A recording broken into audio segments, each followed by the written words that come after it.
Bonjour, aujourd'hui je vous présente la capsule pédagogique 3.1. On va voir comment déterminer le plus petit commun multiple. Lorsqu'on va faire ceci, parce que là, on va peut-être se mêler entre le plus grand facteur commun puis le plus petit commun multiple. Multiple, dans le mot multiple, pensez multiplication, puis commun, on a pareil. Ça fait multiplication pareil. Qu'est-ce que ça peut ressembler, ça? Une méthode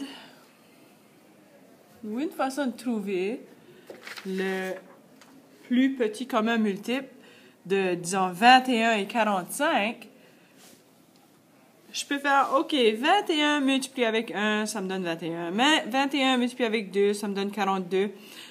Je sais là que ma réponse est 315.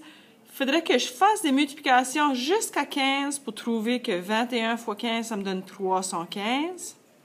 Et 45, il faudrait que je multiplie 45 avec 1, 2, 3, jusqu'à 7 pour trouver 315. Ceci, ça représente, le 315, ça représente le plus petit commun multiple. Je vais vous montrer un truc, comment trouver le plus petit commun multiple. Ou est-ce qu'on va éviter de faire des multiplications là, sans fin? Ça fait le truc.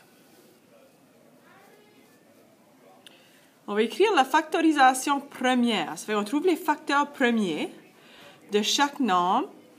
On va surligner la puissance la plus élevée de chaque facteur premier dans les listes. Alors, pour le 21 et le 45, on va tout regarder les facteurs premiers. Et on va trouver lesquels sont les puissances les plus élevées. Lorsque j'ai fait 21, 21 c'est 3 fois 7, mais 3 c'est comme 3 à la 1 et 7 c'est comme 7 à la 1. On ne le met pas d'habitude, mais je voulais juste que vous sachiez que c'est ça que ça représente. 45, je finis avec 3 fois 3 fois 5.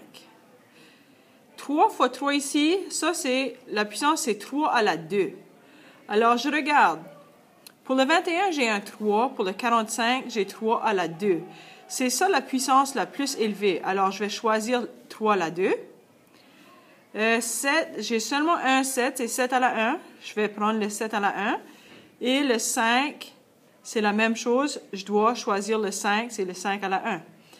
Lorsque je multiplie tout ceci ensemble, 9 fois 7 fois 5, ça me donne 315.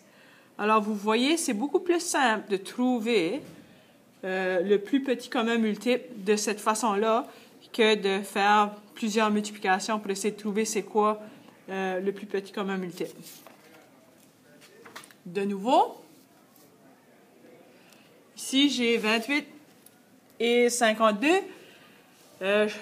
28, 4 fois 7, mon 4, j'ai 2, 2. Alors, j'ai 2 à la 2 ici. J'ai un 7, 52, 2 et 26, et 26, 2 et 13. Vous voyez, j'ai 2, 2, j'ai encore un 2 à la 2, j'ai 13 et 7. Alors, choisis 2 à la 2, c'est ça la puissance la plus élevée. 2 à la 2, je vais multiplier ça avec, j'ai un 7 et 13. 2 à la 2, on sait que c'est 4 fois 7 fois 13.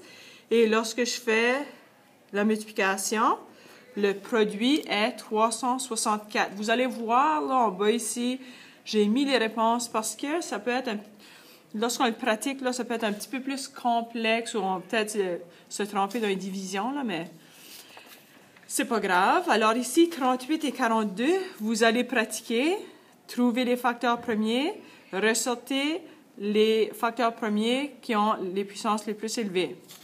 La même chose s'applique si nous avons 3 nombres. Je fais la même chose. 5, c'est 3 fois 5. 32, j'ai trouvé mes facteurs premiers, mais je finis avec 2 à la 5. Et 44, c'est 4 fois 11, mais 4, c'est 2 à la 2. Et je regarde, je choisis mes puissances les plus élevées. Pour le 2, c'est 2 à la 5. J'ai un 3 ici, je dois prendre le 3. J'ai un 5. Et j'ai 11. Alors, ce sont tous mes facteurs premiers que je vais utiliser pour trouver c'est quoi le plus petit commun multiple. Si je fais la multiplication, ça me donne 32 multiplié avec 3, 5 et 11. Et vous voyez, la réponse est 5280. C'est à vous de pratiquer. 70, 90, 140. Et vous allez voir aussi, la même chose s'applique si nous avons 4 nombres. Ça fait, vous êtes prêts et prêtes et vous voyez ici la réponse, mais pratiquez pour voir si vous arrivez à la même réponse. C'est bien.